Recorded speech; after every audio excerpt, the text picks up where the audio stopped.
Good afternoon and welcome to the Joy Show, where being your unique and remarkable self is truly a gift to all of us. I'd like to begin today by acknowledging that the land that we work, live, and play on is the historical and traditional territory of many Indigenous nations.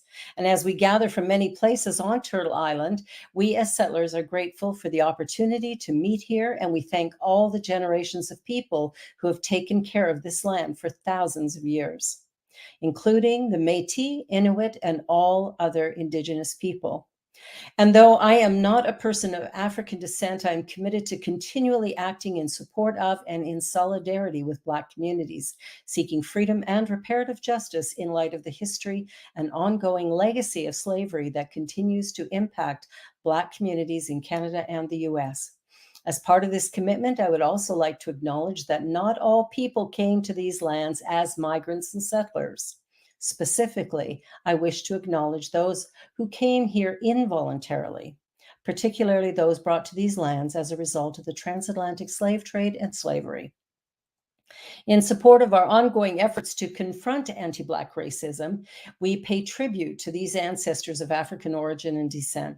We also acknowledge the contributions made both in shaping and strengthening our community and our countries. And by making this acknowledgement, we strive to be allies and take an active part in reconciliation. What I know is that I recognize our oneness, I realize our history, and I choose to create a new reality because I know we are one. All righty, are you ready, everybody? Today, I'm so excited. We have Alberto and Mony. And Alberto is a spiritual artist, and Mony is a storyteller and pilgrim, award-winning authors of Walking for Peace. And they have got a love story that, I just can't wait to hear it all and to share it with you. They walked and met at the end of the world after they had both walked individually the Camino. Well, welcome, Alberto and Mony. I'm so glad you're here. Thank you for joining me. Hello, Barbara. Why? Is it Mony or Money? It's a pleasure to be here. I'm so glad you're here. So glad you're here. So tell me. Like Monique. Monique. Okay. All right. Well, tell me about this. Tell me about Alberto. Well, thank you first of all.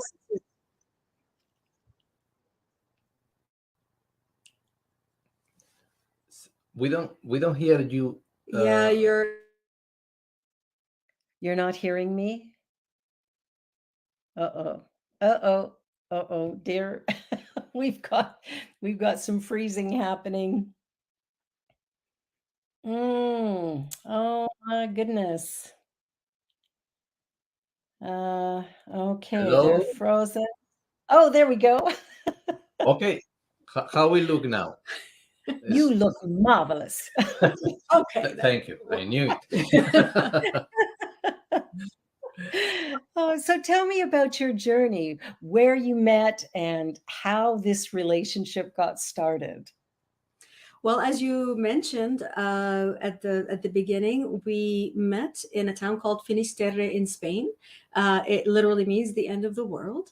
I had quit my job, essentially. I had a corporate career, and I had thrown on a backpack and had embarked on a quest, if you will, to try and understand my life, why I was all of a sudden divorced, why I was alone, why I wasn't happy in my job. I think all of the things that many people perhaps at some point or another begin to ask themselves, especially when you think you've played by the rules and you've done all the things that society asks of you. And so I literally just threw on a backpack. I started traveling by myself, and my journey landed me on the Camino, which I had heard vaguely about. This was back in the year 2001, not quite as popular as it is, today. And I just started to walk, and the journey of walking and putting one step in front of the other became the opportunity to really confront and look at all of the fears that I was holding, all of the things in my day-to-day, I didn't have time to pay attention to, and to especially begin to develop a relationship with the divine. Back then, I called it the universe, the angels. And perhaps today I would call it other things, but it was that loving presence that I was learning to develop a relationship with and to learn to listen to its voice and to be guided by it. And that was a very big deal for someone who comes from a very, left brain. I have a science degree. I have an MBA, very, very left brain, logical planning, organizing. To leave that aside and say, I'm just going to walk without plans and listen to this voice and inner guidance and follow the signs and that it was leaving before me. It was a very big shift in the way that I was approaching my life. And I know in that, you've walked the Camino. yes. So you walk the Camino too? I have not walked it. Oh, I have okay. not, but I do know a few people who have. And that time of alone and, the fears that come up, but also the awareness of who I am when all things have been stripped away. Who am I really? So Exactly. good for you. That's a remarkable journey. Okay, continue.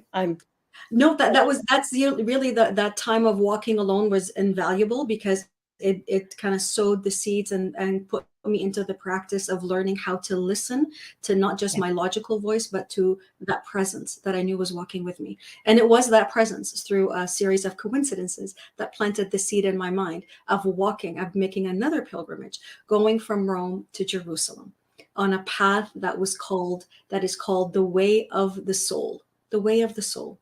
And so it was, do we have time do you want me to explain a little bit of how it was? Well, I was told that anyone who's on a journey of spiritual awakening needs to walk three paths, three journeys, go on three journeys. The Camino is one journey, and it's called the pilgrimage or the way of the sword. The sword. Oh, the strength. Of courage. It's the place where you battle your fears. It's the place where you face all of your fears and you find the courage and the strength to continue in your life's journey. There's a path that goes from London to Rome called the Way of Love, where you explore the meaning of love in all of its dimensions, not just, romantic love and relationship love, but the greatest love that exists. Yeah. And then there's a path that leads to Jerusalem, a pilgrimage to Jerusalem. And that pilgrimage is called the Way of the Soul. And it's the place where you connect with your highest calling, where you connect with your purpose. And when I heard that this pilgrimage existed, it was, that's what I have to do. I have to go to Jerusalem. It was literally just like that. It was, I'm going to go to Jerusalem. That's my calling. Quickly, I found out that there is no route, there is no Camino, there's no path. It is literally going to be just walking on the side of the road. But I really felt that this was the calling. And in your heart when you've received it and this is it. And by the time I arrived in Finisterre, I said, okay, I'm determined to do this. I'm going to walk alone. But then destiny had other plans. And Alberto showed up, was in Finisterre at the same time. Yep. Yeah. Alberto, you had just completed the Camino. Yeah, I had already, when I meet her, I just finished my Camino like she did. It was my second time. I had gone to the Camino before, the year before. Usually the people that do the El Camino, the pilgrimage, they repeat. They usually try to go later again because it's something that enriches you, the experience, and it's a journey. The funny things of this pilgrimage is and we like to talk about this, is an outer journey, it's a journey in the world, but it's pointing you to an inner journey. Then through that outer journey, you are going deeper to know yourself. No, that was something that I already experienced, no, in my first pilgrimage, and in this second Camino, I was living it.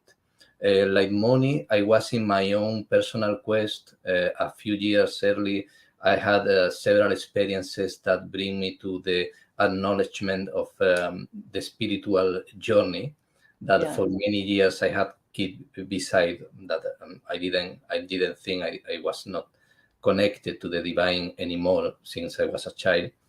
And with the Camino, with the pilgrimage, the first time that I went, I found that was a perfect way to experience and to practice what I already was learning. You study, you read books, you read courses, and you learn a lot of theory, but you need to practice it. You need to Yes. put it in practice in your day-by-day life.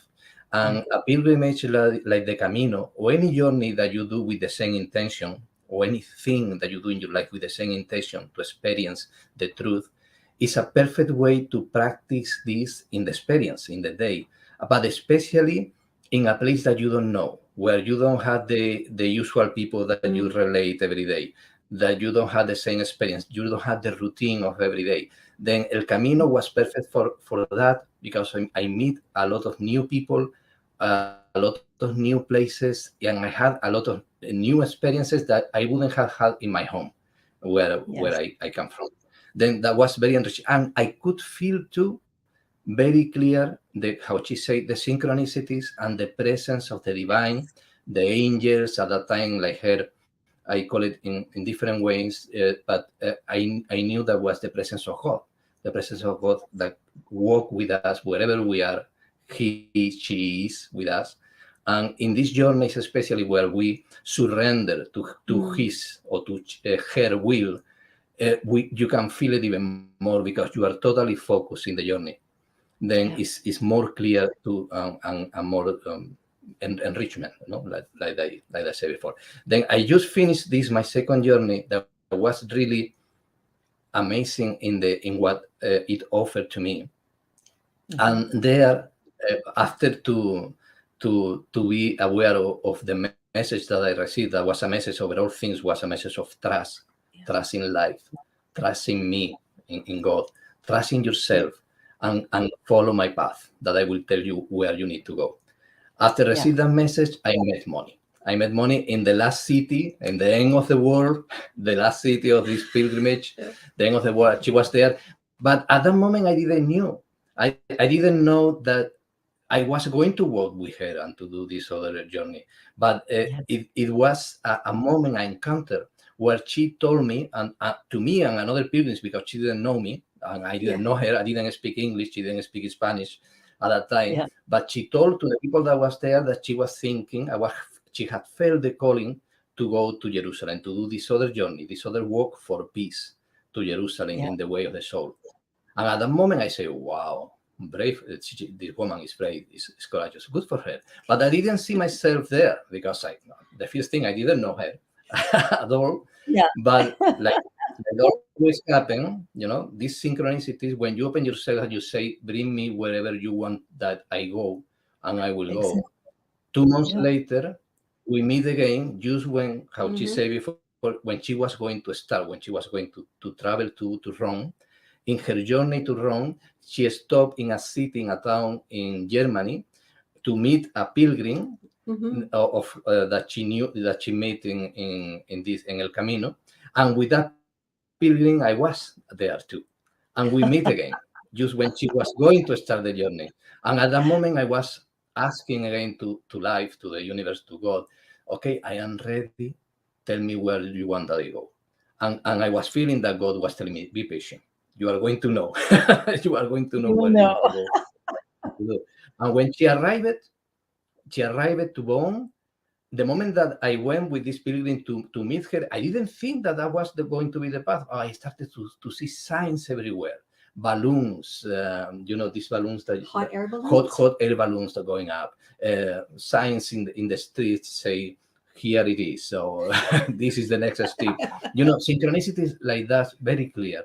And after, when she offered to me to walk, she offered to me and to another pilgrim to walk with her to Jerusalem.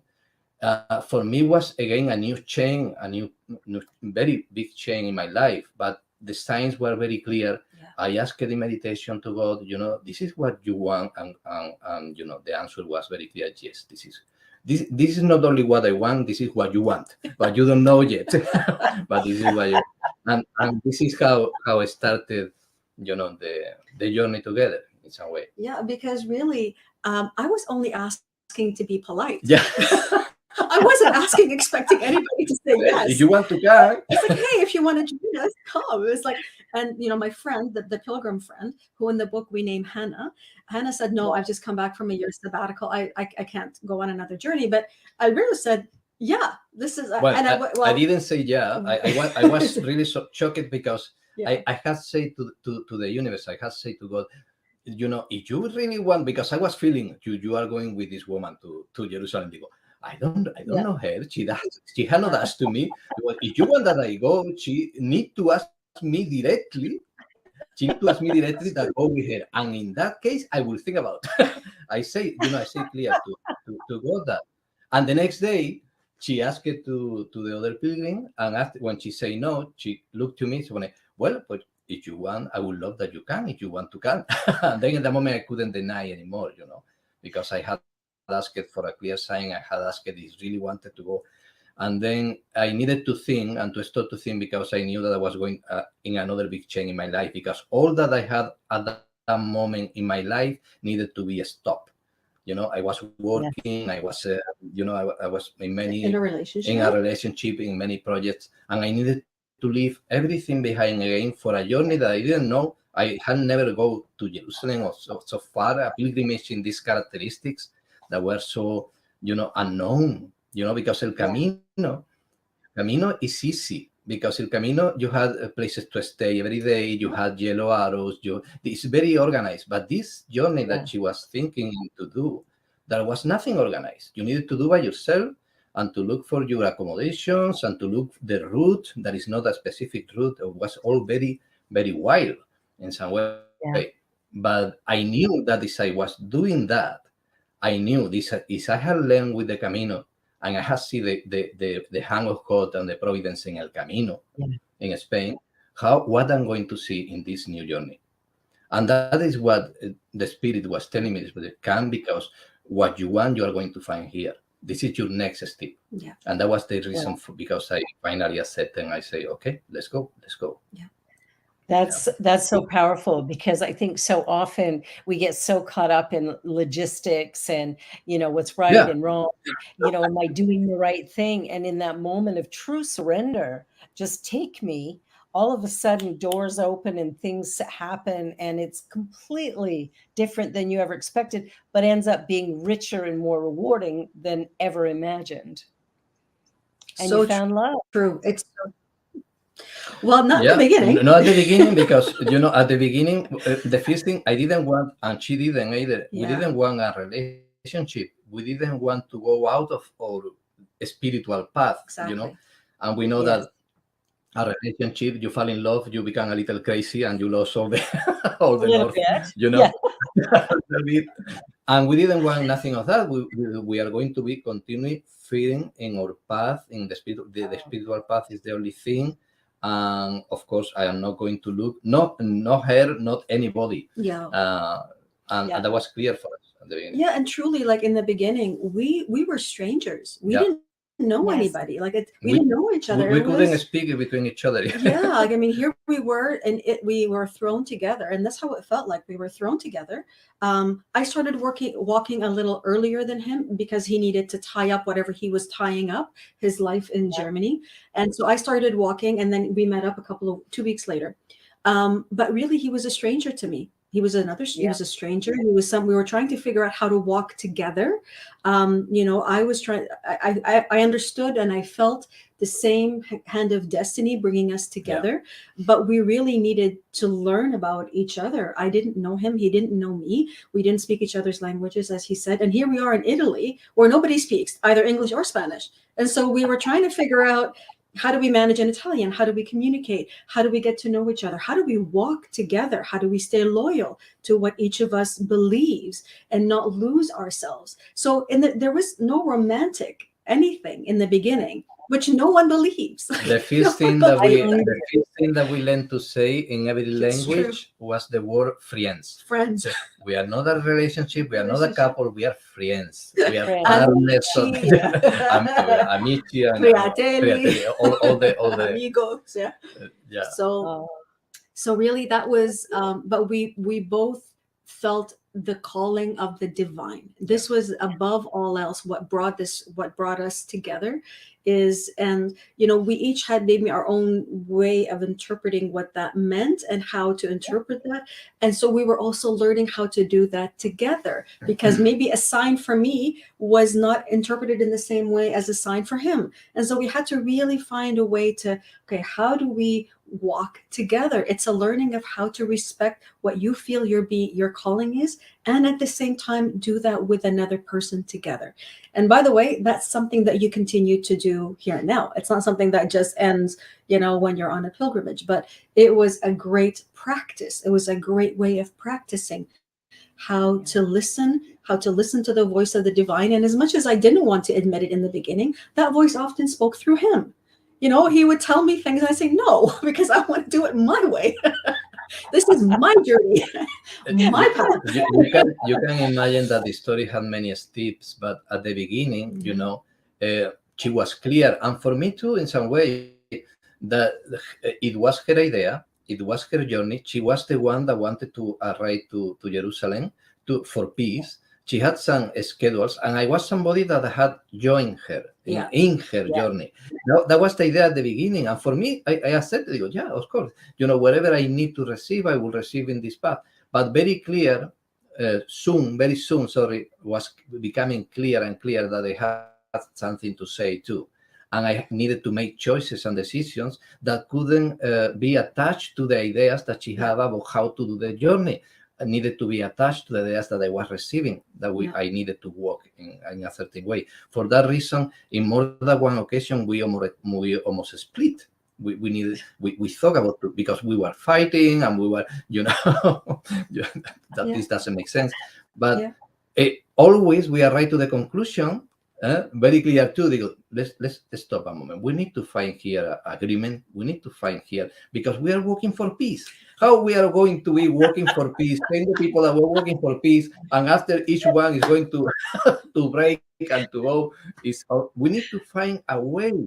Must be another way, no? Like the Course in Miracles say, must be another way to do this, where we are honored, we honor our calling, Yeah. And isn't that the journey that we're on? I mean, peace doesn't happen because there is no conflict.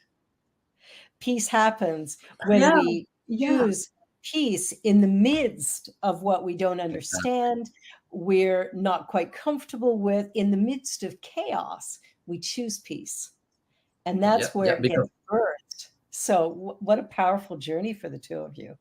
That's remarkable. I mean, really, the journey really ultimately became about being willing to own up to the fears that each one of us had, to the expectations that each one of us carries, to the the limited ideas that we have, the shackles that we put on ourselves. And peace cannot come forth in the same way that love cannot come forth until all of those barriers to peace and to love are removed. And those are the fears, and all of those this is the stuff that we were looking at every day.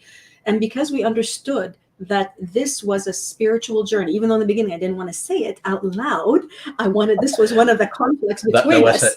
Another thing. That was one of the big conflicts. My spirituality, I'll keep to myself. We can talk about it, but we're not going to talk to the media about it. We're not going to talk to anybody else about this unless they ask specifically. So, so the understanding was that, this was an opportunity to truly look at all of the things that are limiting this peace from coming forward into the world. And we both understood that, and we both tried very hard, even though we had our disagreements and then whatever, to realize, like, this is my fear. This is my judgment. This is why I'm not able to speak authentically when I would really like to be able to do that. And so that was the journey too. That was the journey of, the removing of the layers, so that peace can come forward. Yeah, and it's so it's so interesting to listen to the story of your journey, because really, I think sometimes when people think about peace, they think, well, it just means that there is no conflict, there is no problem. Somehow I just let it all be perfect. And the truth is that life is messy. And whenever two or more people are brought together, it just accelerates the mess. so that we learn how to be with one another.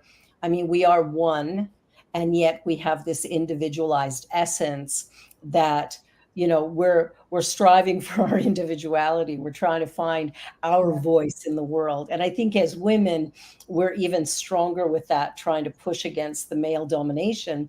There would be some resistance there as well, I would think, especially with a man you don't know all of a sudden telling you what you should or should not be doing, right? Where we're headed. So I love that journey for peace. It's, you know, I think sometimes we forget that it comes with bumps in the road, that we need to navigate and choose peace. Yeah, we have to be willing. I mean, one of the greatest, I mean, Ho'oponopono gets into this, teaching gets into this, the Course gets into this, that relationship, what relationship offers you is the unparalleled opportunity to be able to look at what it is within me that I really need to be giving to the Holy Spirit, or giving to God or to the angels, to be corrected, so that I may see my partner truly. And in seeing him truly, I recognize my if I see the brilliance in him, the Christ in him, what the Course will call the Christ, if I see the perfection that God created, that's beyond the body, that's beyond the apparent conflict we're having, that's beyond this veil that's keeping us and wanting to keep us separate, if I'm able to give all of that part to the Holy Spirit or to God or to the angels, and truly sit in the presence of peace and allow that peace in him, or that love and that brilliance in him to come to me, then that is what the power of relationship offers you, is that.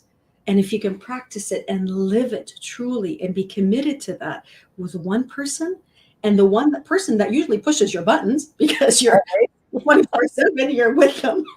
If you're able to do that with them continually, then it becomes the foundation for being able to do that and to share that with others. So that's power with relationship. Yeah, that's beautiful. I love that. We're going to take a short commercial break, and then we're going to be right back so we can just go a little deeper and talk about the book you wrote as well. Books. There's so much. All right, you're watching The Joy Show, Just One You, and we'll be right back. Don't go anywhere.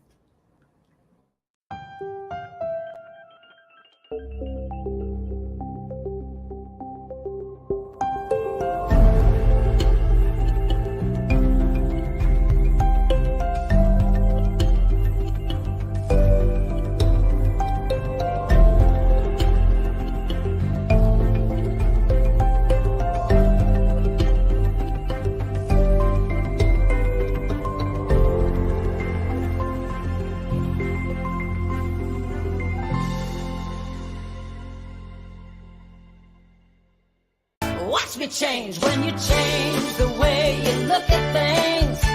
The things you look at change when you change the way you look at things. The things you look at change when you change the way you look at things. The things you look at change when you change the way you look at things. The things you look at change.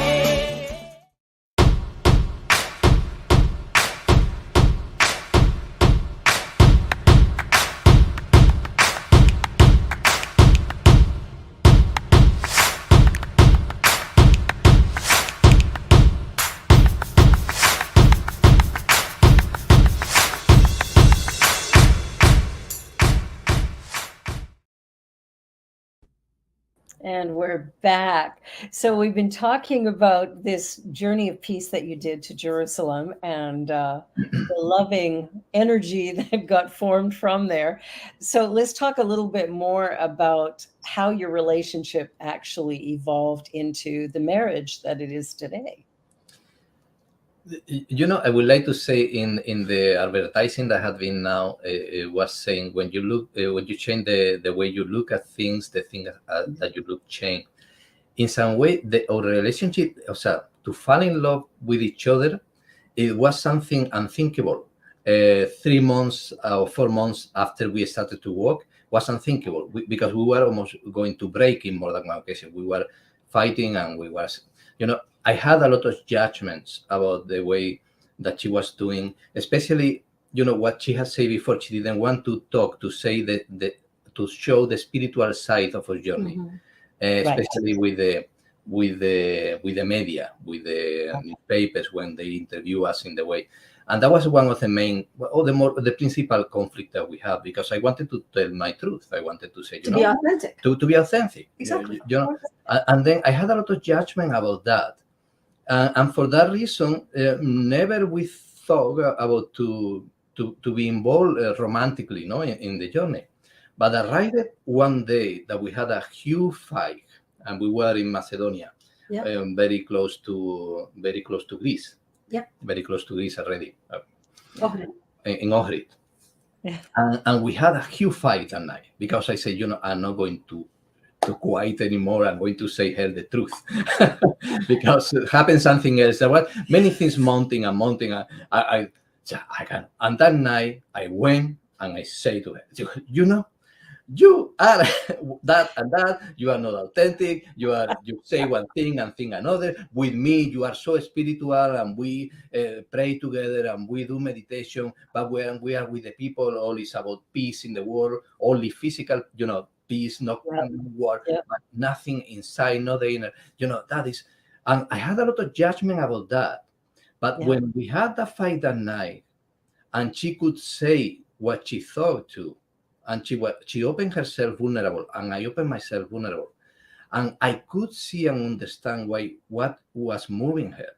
It was like a veil came down, because I was not only talking to her to fight or to attack her. I wanted to understand, and I wanted, because I believed that she could change too, and I wanted to see another part of herself. Then in that way, in that fight, I don't know what happened, but my way of thinking, my way of look at her changed. I was open to that too. If I would have been stubborn, I wouldn't have seen that. But I was open to see that. And then that fight that we had, tremendous fight, that was almost sure that we were going to be apart. For sure. Yeah. When at the end of the conversation, I could see her, I understood. It was clear to me, I have been wrong all the time. She is a good person. She's trying to do the best with what she can. She's only afraid. She's only, but she, at the same time that she's afraid, she's brave. She's here. She has quit everything. And she's looking, maybe not publicly, but she's doing her inner journey with courage and putting all at the risk. And then I could see another version, another interpretation of the same thing. And at the next morning, I felt that I had fallen in love with her. I was only from the previous night to the next morning was only a change of perspective, a change of perception that the course will tell you. And I could see in her the light. I could see in her the Christ. I could see in her the spark that was moving all that. And I saw a beautiful spark. Independently of what the actions of the things that could be happening, I could see. And that was when the next morning she saw me. I said, what happened to you? Nothing. Do you want I carry your backpack too? It's very heavy too. You must carry my backpack. And she was, what happened to you? Well, it's interesting how vulnerability is the key to cracking down those walls that we build between each other when we get raw and real. And, the fear is gone and the truth sort of shoots out in many ways. But it is like a veil has been lifted, and all of a sudden that wall between the hearts is no longer there, and the connection, that real connection of the Christ consciousness, can absolutely occur, but it requires that vulnerability. That's powerful. I love that.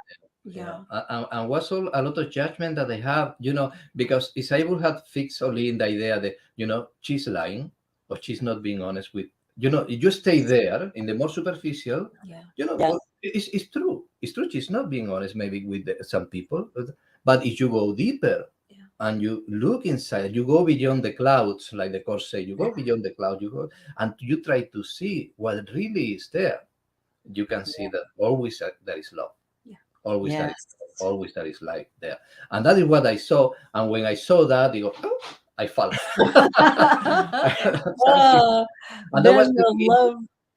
that was the beginning, because after came a lot of problems. It was not so easy later of that, Yeah. but that Yeah. was the beginning, the beginning of our romantic relationship that started with me, the spark, and after she. And there was resistance on my part in the beginning. I did not And that's important. want this relationship because, like he said in the beginning, it makes that relationships make you crazy. And the biggest fear I had was that this would divert us off of the path. We were here together for a purpose, and that purpose was to do this pilgrimage to Jerusalem. And I did not want to be distracted by that. I did not want a romantic relationship. And in the beginning, I didn't have that feeling for him. I mean, I appreciated him. I cared for him. I saw his goodness from the very first day that I met him. I could see. Which you mean, and a sense of humor. Humor is always great. that I could see, but I did not want the romantic entanglement because I did not want to be taken off of a path that had taken me a long time to get to. I had, taken a long time to be able to have that confidence and that courage to walk and to do this, and I didn't want to be distracted. And it was tense in the first couple of weeks of him, trying and me pulling away, and that caused even more arguments and more attention. And what shifted it for me, anyways, was a moment of tremendous vulnerability. What you mentioned before, we had arrived in Greece. It was the town called Edessa. I had eaten something that didn't sit well, and here I was vomiting. I was vomiting and sitting and vomiting. So I was very sick. I was trembling. Night, I was shaking, and he was there. He was there with me. He held, the hair off my face. He was washing my face. He was cleaning up everything, even though it was in the tub. Like he was cleaning everything, and he was there and looked after me and cared for me. And then, made me brush my teeth, and brought me to bed and put me to bed. And it was that moment of realizing that it's only love that would do something like this. It's love. Right. Only love would do this. And that was when my barrier fell, when my veil, with him fell. And then since then, that's when the relationship began, but it also brought other things, other fears, right? Other things that you have to look at when you enter into this kind of romantic relationship. And this is perfect because we have not talked, we have talked before about the relationship in other interviews and all that, but never we have talked from this perspective so clear that I see now. We are studying the course for a few years now, and we are involved totally every day. We are doing the lessons, we're together, we are working together, and there is a connection about this holy relationship, how a special relationship can change to be holy relationship that connect totally with the story that we are telling here. Our biggest problem or biggest barrier was our fear to lose our inner journey. The more important for us was the journey of the soul. When we arrive to the conclusion, and we talk about that a lot, so we don't need to lose our inner journey. We can strengthen it together. I can support your inner journey. You can support my inner journey, and together we are going to work together. And it's in some moment we felt that God say us, it's okay. It's okay until now. Now we know for the course that it's not necessary, but because in the moment that you join in the purpose, you join in the more holy purpose that you can have, that is the spiritual path. The path to know yourself, the path to walk beyond the physical, to go to the truth of who we are. Then the special relationship that is special because had other purpose different of that become holy because you have unite the holy purpose that you have with the holy purpose that another had, and then a holy relationship had been created there. And that was when we committed. Even when we did a ceremony, I buy her we buy rings, with our spiritual names. Our vows was especially to follow the path and to help each other in that, and that is the greatest thing. And that was what for that reason became a holy relationship. That is what the course say. Now our work is to be capable to see the Christ not only in each other, but in everybody, to see the Christ in you, Yes. Barbara, to see the Yeah. Christ in every creature in the world, to see the Christ in the neighbor, in everybody, even when still the appearance can show another thing and can show conflict. No, I know that behind all these clouds and all that I see still, that is the Christ in everything in life. And There then, is only good. exactly, and then in the holy relationship is a great help to do that. Yeah. Whatever, and doesn't need to be a romantic I was going to relationship. say, It exactly. Can be a friend, can be a Exactly. brother, Yeah. can be somebody that has the same holy purpose that you have, and you say, let's go to work together. Yeah. And Let's that walk together.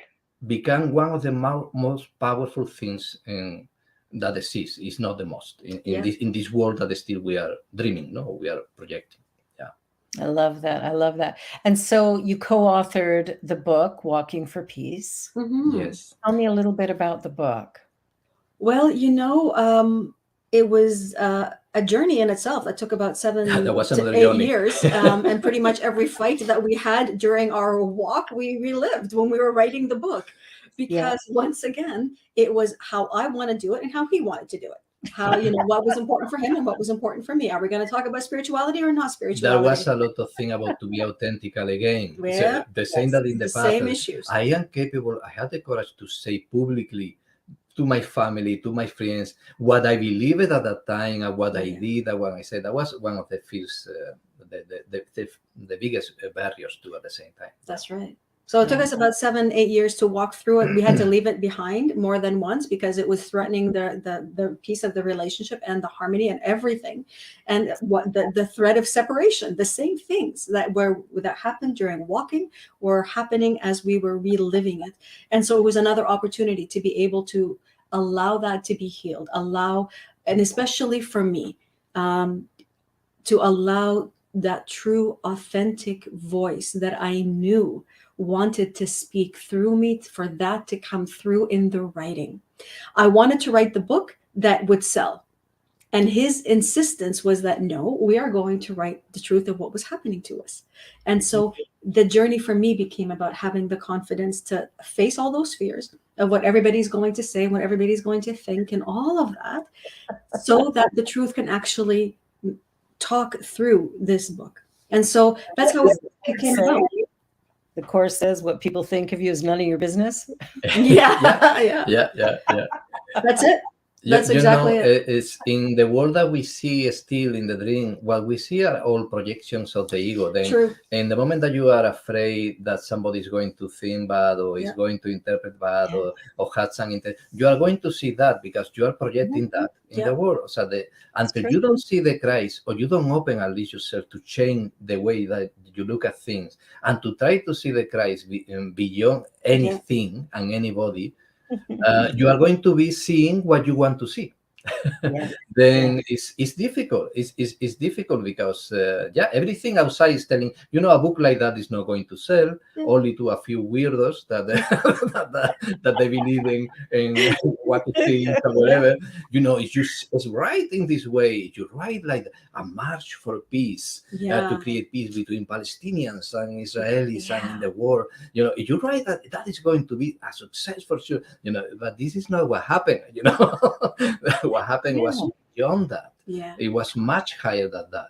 Then it was, it's not easy because the world is going, and while you still have beliefs that this world of physicality and ego and competition is real, you are going to see proofs, witnesses of that you are believing. Then in some moment you need to break and to say, whatever I see, I don't mind. This is what I believe, what my inner voice is telling, the spirit is telling me, and I'm going to follow this path. And then when you can see the miracles, you will see the miracles because the world will show you what you have chosen. And in your heart, there's, that doesn't require, when it's truth, when you are writing from the part of your mind or speaking from that part of your mind that's trying to impress other people or to get them to like you or to get them on your side. That's not necessarily speaking from truth, from authenticity, from spirit. And Yeah. so this is, whether it was walking, whether it's writing, whether it's speaking, ultimately it is a practice of allowing what is truth to come through what is in this moment my voice, his voice, into expression in the world. This is what we are essentially here to do, whether it's through his illustrations, whether it's through this conversation that we're having.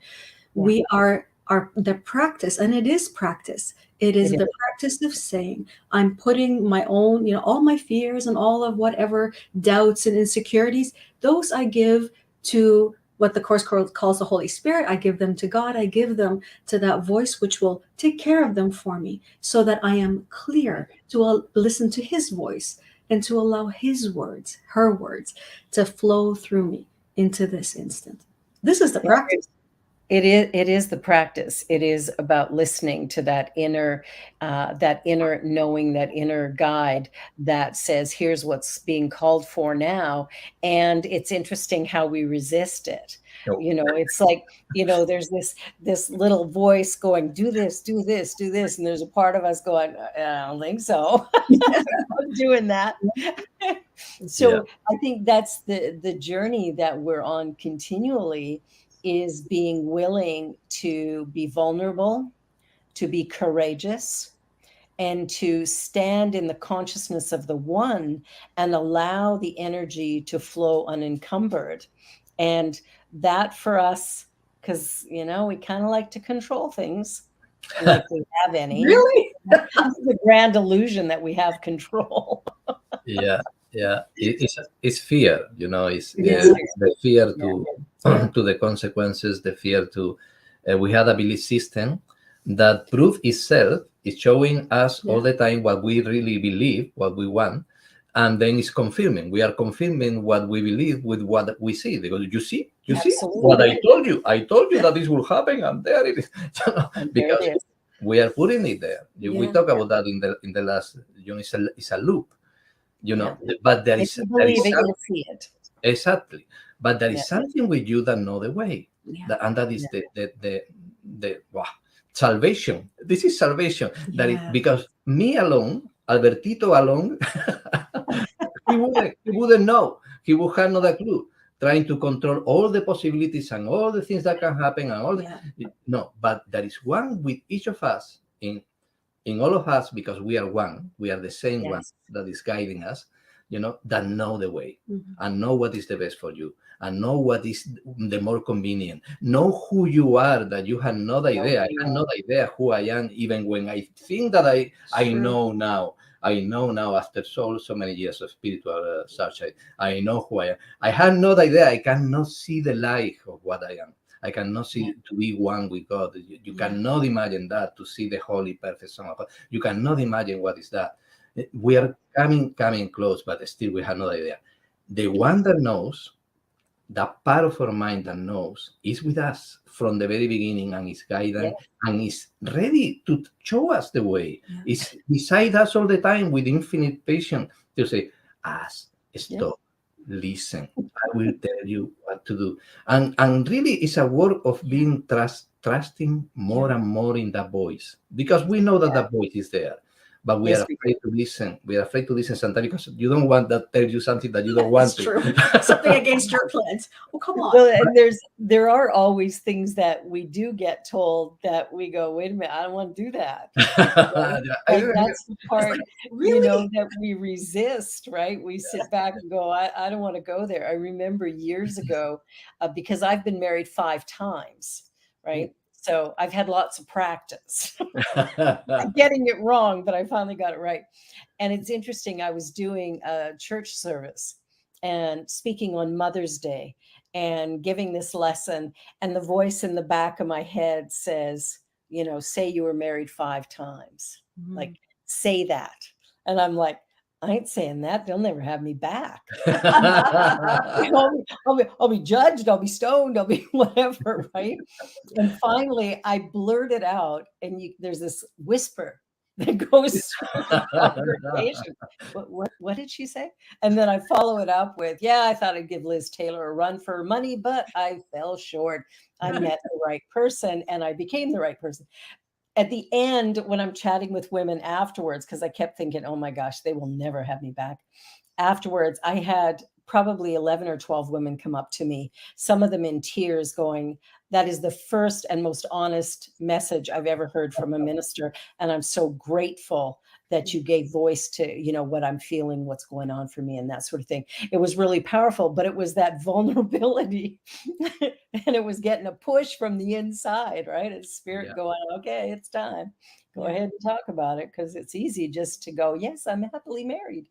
Yeah. Yeah. You know, there's our agenda. What is the ego agenda? And then there is what the Holy Spirit knows you absolutely need in order to wake up, and in order to what it calls to wake up everybody around you. And so you're not going alone here.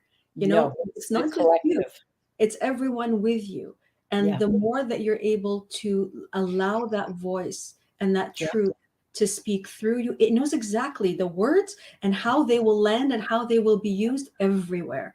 And every time. Yeah. And well, that's what's powerful, right? Is that journey of surrendering. Right. And surrendering is sort of giving into that highest potential. It's not a limitation, it's an expansion. Exactly. And Because, that's we miss sometimes, right? Yes. And you know, one of the, now that you're telling about the 5 marriage, the biggest impediment or the barrier is what we are ashamed or afraid to show. You know, and the course talk about that a lot. You need to bring the cold darkness. You need to bring it to the light. You cannot hide it. You cannot keep secrets. This doesn't mean that you talk to everybody. No, but the first thing you need to look, okay, what is that I'm afraid to share? Let's go to bring it here and to see truly with the Spirit, what is this? What really happened here? It was a sin? It was something terrible, or was simply a error, or simply was a mistake, or simply was whatever it was. You know, don't be afraid to bring it out. And when you are not afraid to bring it out and to look at, you are not afraid to share it with others, because others can learn too about that. There is nothing bad to bring that out and to look at and to say, you know, it was a honest mistake. I didn't know better. You know, you or whatever, you know, the situation. I didn't know better, and this is what happened. But I am ready. Now the course tells you, so is you can accept that you don't know anything, but you are ready to know. Everything will be shown to you. You first need to accept. You say, I don't know anything, and I don't know. I'm thinking that this was bad, or this was terrible, or it was. I don't know anything. I'm bringing it out, and I am open to see this from another way. I'm open to see the truth in this. I'm open to see the truth in me. And then the fear goes, the shame goes, the guilt goes, and something new come outside. And after you see that everybody has his secrets of his things, and when you are liberating yourself, you are helping to others to do the same, to liberate themselves too. Well, that's it, right? We learn from one another, and the words that are spoken are ones that, you know, everybody, whoever's listening, it is a gift for them as well. So that moving from shame, allowing yourself to be vulnerable, is such a powerful part of life, and so important if we want to experience joy. Now, you've written some children's books, and Alberto, your art is hanging behind you, which is well, there's some pieces that there because need to be done. But you've got children's books as well that I am happy. Yes.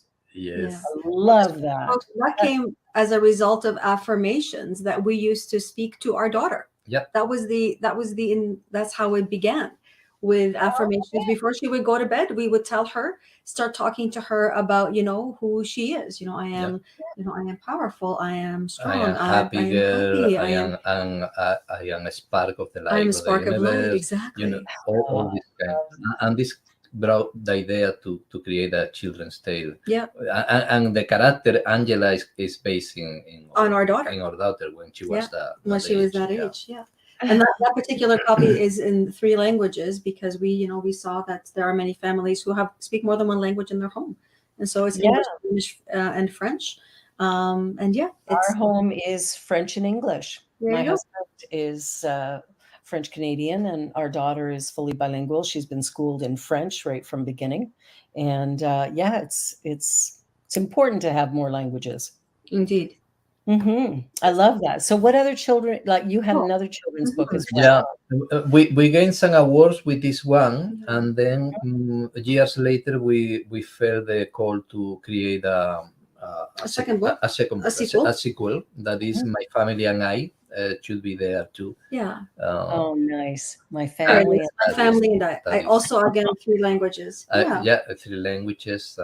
But it's also, in this case, expanding our definition of what is family. What is family, yeah. You know, Yes. expanding it. And so, you know, including out to the universal family, our one human family, and getting us to look beyond just what is just near, just people closest to us.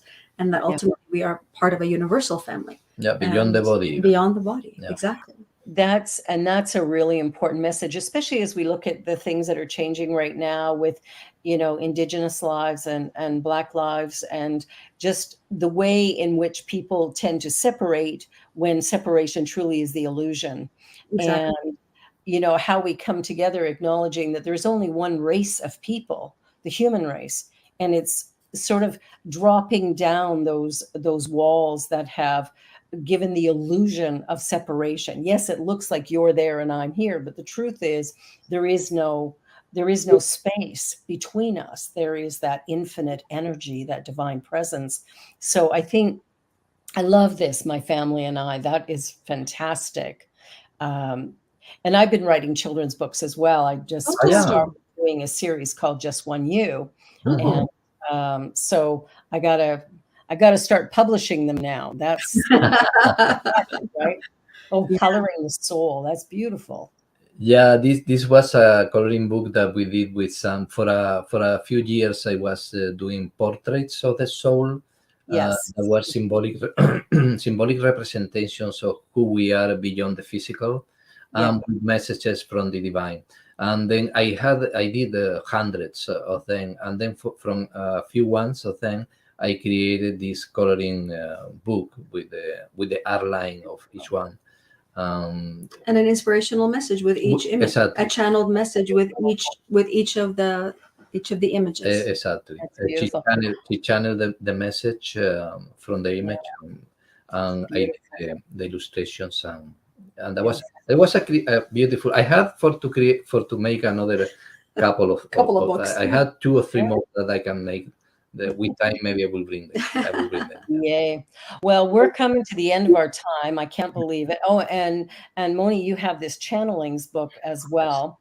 Yeah, you know what? I know we're short for time. I will say this is when we talk about being vulnerable, and we talk about allowing exposing kind of yourself completely to the world. This is the result of that, because I received channeled messages, and I needed to have the courage to share them. And Walking Alone is for pilgrims. It's for pilgrims who are looking to prepare beyond just the physical journey, the emotional, spiritual, and mental journey that goes with being a pilgrim. Yeah, so, and even when the name is Walking Alone, what is showing is that you're not walking alone. No? That is something. We're never alone. That's the reality. Well, I'm so glad we had this conversation. I'm going to have you back. With pleasure. We have scratched the surface of what it is that you have to share. So I will connect with you, and we will find another time. One final thought. You got about 15 seconds. Ooh. For me, it's what we always say: we never walk alone. We are never alone. That loving presence is with us, in us, around us, in every single instant. It is love. Yes. It is, and that is the purpose too of our life. The real purpose. There is no purpose that go beyond that. Is love, and is the inner journey. Is to know who we are, and what we are is love. Yeah, exactly. Well, I love both of you, and I'm so grateful. And you here. Have a wonderful, wonderful weekend. I love you. I'm going to have you back. And for everybody watching, thank you for being here. This is The Joy Show. We will be back next week with another great show. Thank you for watching, and be sure to subscribe, like, and comment, share, all that good stuff. Bye for now. Bye for now. Bye. On behalf of everyone at New Thought Media Network, thank you for being a member of our virtual family. Your financial contributions help share the New Thought message with people from around the world. Please visit and contribute at www.ntmedia.org/donate. New Thought Media Network. Come be you. And please like, share, and subscribe. Until next time.